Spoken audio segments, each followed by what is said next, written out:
بسم اللہ الرحمن الرحیم۔ السلام علیکم۔ باقی رات الصالح نہ خود سویا اور نہ اس نے اپنے ذاتی ملازموں کو سونے دیا تھا۔ خادمہ نے امام سے کہا تھا کہ لڑکی کے بغیر وہ ہوش کھو بیٹھے گا، اس لیے اس کی رائے صحیح ثابت ہوئی۔ وہ تو پاگل ہوا جا رہا تھا۔ صبح اس کی حالت پاگلوں سے بھی بدتر تھی۔ اس نے اپنے 2 ہمراز سالاروں کو اپنے سامنے کھڑا کر رکھا تھا۔ انہوں نے ابن خطیب کو بلایا اور پوچھا کہ اس نے ایک لڑکی اور عربی تاجروں کو باہر جاتے تو نہیں دیکھا۔ ابن خطیب نے کہا، میں نے انہیں دیکھا تھا۔ میں اپنے دستے کے ساتھ باہر مستعد کھڑا تھا۔ آدھی رات سے پہلے تینوں تاجر باہر آئے۔ ان کے ساتھ ایک خوبصورت لڑکی بھی تھی۔ وہ چلے گئے اور اندھیرے میں غائب ہو گئے۔ مجھے دوڑتے گھوڑوں کے قدموں کی آوازیں سنائی دی تھیں، پر میں نے انہیں واپس آتے نہیں دیکھا۔ وہ سالار بھی جو سلطان ایوبی کا حامی تھا اس وقت آ گیا۔ اسے معلوم تھا کہ صلیبی اور لڑکی کہاں ہیں۔ اس نے الصالح کو صلیبیوں کے خلاف بھڑکانا شروع کر دیا۔ وہ کہہ رہا تھا، وہ اتنی خوبصورت لڑکی کو آپ کے پاس نہیں چھوڑنا چاہتے تھے۔ انہوں نے آپ کو دھوکہ دے کر آپ سے کوئی بڑا ہی نازک راز حاصل کر لیا ہے۔ یہ شاید آپ کو بھی معلوم نہیں کہ وہ کیا راز ہوگا۔ الصالح پر خاموشی طاری ہو گئی۔ اسے غالباً یہ احساس ہو گیا تھا کہ لڑکی اسے دن کے وقت بھی شراب میں بے ہوش رکھتی رہی ہے۔ اس حالت میں معلوم نہیں وہ اس سے کیا کچھ کہلواتی رہی ہے۔ اسے شدید صدمہ ہوا کیونکہ وہ رات بھر سویا بھی نہیں تھا۔ بہت دنوں سے وہ دن رات شراب پیتا رہا تھا۔ اس کے اثرات کے علاوہ غصہ اور پچھتاوا بھی تھا۔ اس نے غصے سے حکم دیا، وہ جوان کے ساتھ قافلہ آیا تھا، ان سب کو قید میں ڈال کر مار ڈالو۔ ان کے اونٹوں اور سامان کو سرکاری ملکیت میں لے لو۔ اسی شام الصالح کو پیٹ میں درد کی ٹیس اٹھی۔ طبیب نے دوائی دی لیکن مرض بڑھتا گیا اور رات کو درد پیٹ سے ناف تک پھیل گیا۔ 9 رجب سن 577 ہجری یعنی اگلے روز اس کی حالت طبیبوں کے بس سے باہر ہو گئی۔ طبیب ہر لمحہ اس کے پاس موجود رہنے لگے مگر افاقہ ہونے کی بجائے درد بڑھتا گیا۔ رات بھی ایسی ہی گزری۔ دوسرے دن اس پر غشی طاری ہونے لگی۔ طبیبوں نے اسے تو یہ نہ بتایا پر سالاروں وغیرہ کو بتا دیا کہ الصالح کا جانبر ہونا مشکل ہے۔ جامع مسجد کے امام کو بلا لیا گیا۔ اس نے سرہانے بیٹھ کر قرآن خوانی شروع کر دی۔ رات کو الصالح نے آنکھ کھولی اور امام کو دیکھ کر مری ہوئی آواز میں کہا، اگر قرآن برحق ہے تو اس کی برکت سے مجھے صحتیاب کرو۔ میں یہ کہنے سے نہیں ڈروں گا کہ آپ قرآن کے احکام کی خلاف ورزی کرتے رہے ہیں۔ قرآن کی برکت ان کے لیے ہے جو اس کے ہر فرمان پر عمل کرتے ہیں۔ اللہ سے گناہوں کی بخشش مانگے اور اپنی ماں سے بھی گناہوں کی معافی مانگیں۔ اس وقت اس کی بہن شمس النساء بھی پاس کھڑی رو رہی تھی۔ الصالح کے منہ سے نکلا، ماں، میری ماں کو بلاؤ۔ اسے کہو کہ تمہارا گنہگار بیٹا مر رہا ہے، آ کر دودھ کی داریں اور گناہ بخش دو۔ امام نے شمس النساء کی طرف دیکھا۔ اس نے بائی کے ماتھے پر پیار سے ہاتھ پھیر کر کہا، ابھی دمشق کے لیے روانہ ہو جاتی ہوں، ماں کو لے کر آؤں گی۔ وہ تیز تیز قدم اٹھاتی باہر نکل گئی۔ تھوڑی ہی دیر بعد وہ اپنے محافظوں کے ساتھ دمشق کے راستے پر جا رہی تھی۔ قاضی بہاؤالدین شداد نے اپنی یادداشتوں میں لکھا ہے، 13 رجب کے روز الصالح کی حالت اتنی بگڑی کہ قلعے کے دروازے بند کر دیے گئے۔ الصالح نے ذرا ہوش میں آ کر عز الدین کو اپنا جانشین مقرر کیا۔ عز الدین سیف الدین کے مرنے کے بعد موصل کا والی بنا تھا۔ وہ موصل میں تھا، اب اسے حلب کا والی بھی بنا دیا۔ الصالح نے تمام امراء اور سالاروں کو بلا کر کہا کہ وہ حلف اٹھائیں کہ عز الدین کو اپنا والی تسلیم کرتے ہیں اور اس کے وفادار رہیں گے۔ اس طرح سب نے حلف اٹھایا اور 25 رجب سن 577 ہجری الملک الصالح غشی کے عالم میں فوت ہو گیا۔ موصل کو قاصد دوڑایا گیا کہ عزالدین کو کہہ کر بلا لائے کہ اسے حلب کا والی مقرر کیا گیا ہے۔ جس وقت شمس النساء دمشق میں اپنی ماں کے قدموں میں بیٹھی ماں سے کہہ رہی تھی کہ اس کا اکلوتا بیٹا مر رہا ہے اور دودھ کی داریں بخشوانے کے لیے اسے بلا رہا ہے، ماں نے کہا تھا کہ میں دودھ کی داریں بخش دوں گی لیکن اس کے گناہ اللہ بخشے گا۔ اس وقت الصالح فوت ہو چکا تھا۔ شمس النساء حلب واپس آئی تو اس کے اکلوتے بھائی کا جنازہ قلعے سے نکل رہا تھا۔ عزالدین کو قاصد نے الصالح کی موت کا پیغام دیا تو وہ اسی وقت روانہ ہو گیا۔ راستہ چھوٹا کرنے کے لیے وہ کسی اور راستے سے جا رہا تھا۔ راستے میں اس کا گزر سلطان ایوبی کے بھائی العادل کی فوج کے خیمہ گاہ سے ہوا۔ وہ العادل سے ملنے رک گیا۔ العادل کو معلوم نہیں تھا کہ الصالح مر گیا ہے۔ عزالدین نے اسے یہ خبر سنائی اور یہ بھی کہ اسے حلب کا والی مقرر کیا گیا ہے۔ اس وقت العادل نے اسے کہا، تم آئندہ خانہ جنگی کو روک سکتے ہو اور حلب کو دمشق سے ملا سکتے ہو۔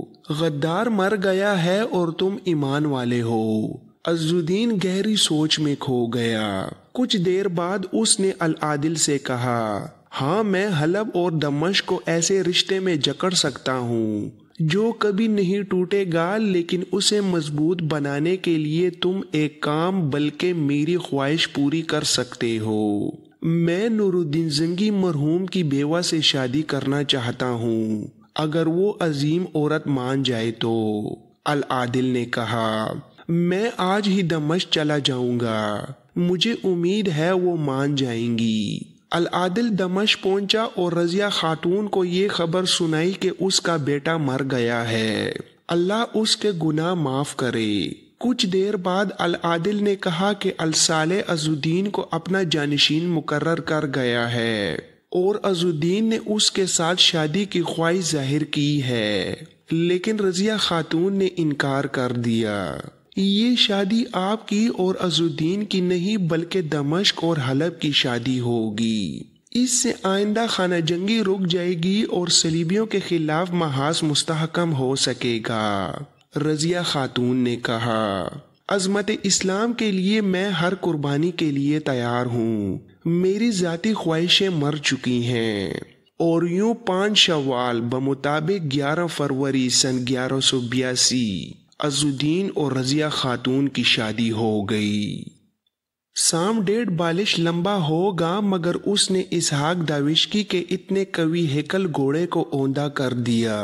منزل ابھی بہت دور تھی اور صحرائے سینا ابھی آدھا باقی تھا۔ اسحاق داوشکی ترکی کا رہنے والا تھا، جو جسمانی لحاظ سے تن و من خوبرو، آنکھیں نیلی اور چہرے کی رنگت کے لحاظ سے پرکشش تھا۔ اسے دیکھ کر کوئی نہیں کہہ سکتا تھا کہ مسلمان ہے یا صلیبی۔ وہ جتنا تن و من اور خوبرو تھا اس سے کہیں زیادہ دماغی لحاظ سے چست اور چالاک تھا۔ وہ اس وقت سلطان صلاح الدین ایوبی کی فوج میں شامل ہوا تھا جب اس کی عمر 18 سال تھی۔ اس نے فوجی ملازمت کو ذریعہ معاش نہیں سمجھا تھا، وہ مرد مومن کی صحیح تصویر تھا۔ صلیب کے پجاریوں کے عزائم سے آگاہ ہو کر اسلام کی پاسبانی کے لیے دمشق آیا اور فوج میں شامل ہو گیا تھا۔ جب سلطان ایوبی کو مصر کی امارت سونپی گئی تو اسحاق کو مصر بھیج دیا گیا تھا۔ وہ بڑے فخر سے اپنے آپ کو ترک کہلاتا تھا۔ ترکی کے بے شمار باشندے سلطان ایوبی کی فوج میں تھے۔ سلطان ایوبی کو ان پر بھروسہ اور اعتماد تھا، اس لیے سلطان نے جب کمانڈو فورس بنائی تو اس کے لیے زیادہ تر نفری ترکوں کی تیار کی۔ اسی فورس میں جاسوس بھی منتخب کیے گئے تھے جن میں اسحاق ترک بھی تھا۔ وہ غیر معمولی طور پر ذہین اور دلیر چھاپا مار تھا۔ اسے کماندار بنا دیا گیا تھا اور پھر اسے صلیبیوں کے علاقوں میں جاسوسی کے لیے بھیجا گیا تھا، جو فرض کا شیدائی تھا اور جان کی بازی لگا کر زمین کی تہوں سے بھی راز نکال لیا کرتا تھا۔ مگر اب صحرائے سینا میں چھوٹے سے سام نے اسے بڑے ہی کڑے امتحان میں ڈال دیا تھا۔ وہ ان مسلمان علاقوں میں تھا جن پر صلیبیوں نے قبضہ کر رکھا تھا۔ وہاں سے حلب چلا گیا اور اب وہ ایک نہایت اہم اطلاع لے کر قاہرہ جا رہا تھا۔ اس وقت سلطان ایوبی قاہرہ میں تھا۔ اسحاق ترک بہت جلدی پہنچنا چاہتا تھا، اس لیے راستے میں وہ کم سے کم آرام کر رہا تھا۔ وہ سرسبز علاقوں سے نکل گیا تھا۔ آگے ریت کا وہ سمندر تھا جس سے کوئی بھٹکا ہوا مسافر کبھی زندہ نکل کر نہیں گیا۔ صحرا انسان اور حیوان کا دشمن ہے۔ اسحاق ترک راگزر کا بیدی تھا۔ سرسبز علاقے سے اس نے پانی گھوڑے کے ساتھ باندھ لیا تھا۔ اسے راستے کا بھی علم تھا، جہاں ایک دو جگہ پانی مل جاتا تھا۔ اس صحرا میں اس نے لڑائیاں بھی لڑی تھیں۔ حلب سے آتے ہوئے جب وہ اس میں داخل ہوا تھا تو اسے کوئی خطرہ محسوس نہیں ہوا تھا۔ صلیبیوں اور صحراؤں سے وہ کبھی نہیں ڈرا تھا۔ اس جنگ و جدل اور مسافت کو وہ زندگی سمجھتا تھا۔ یہ اس کا عقیدہ تھا کہ اللہ کی خوشنودی اسی جہاد میں ہے۔ وہ صحرائی ٹیلوں میں گھوڑے کو ذرا آرام دینے کے لیے رک گیا۔ جب دوپہر کا سورج کچھ آگے نکل گیا تھا، اسحاق ترک ایک ٹیلے کے سائے میں لیٹ گیا اور اس کی آنکھ لگ گئی۔ گھوڑا بڑی زور سے ہنہنایا۔ اسحاق ترک نے دیکھا کہ جہاں وہ سویا تھا اس سے 4-5 قدم دور 1.5 بالش لمبا سانپ، جس کا رنگ سیاہ اور اس پر سفید اور گول دبے تھے، تڑپ رہا تھا۔ دم کی طرف اس کا آدھا جسم کچلا ہوا تھا۔ گھوڑا وہیں کھڑا تھا۔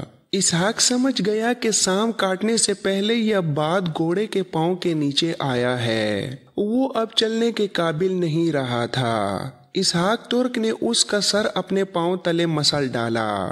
گھوڑے کے زندہ رہنے کی امید ختم ہو گئی تھی۔ صحرا کا بچھو اور یہ سانپ اتنے زہریلے ہوتے ہیں کہ جسے ڈس لیں اسے پانی پینے کی مہلت بھی نہیں ملتی۔ صحراؤں کے مسافر جلا دینے والے سورج سے اور لوٹ کر قتل کر دینے والے ڈاکوؤں سے اتنا نہیں ڈرتے جتنا اس سانپ اور بچھو سے ڈرتے ہیں۔ یہ سانپ میدانی اور پہاڑی علاقوں کے سانپوں کی طرح آگے کو نہیں رینگتا، بلکہ پہلو کی طرف عجیب سی چال سے رینگتا ہے۔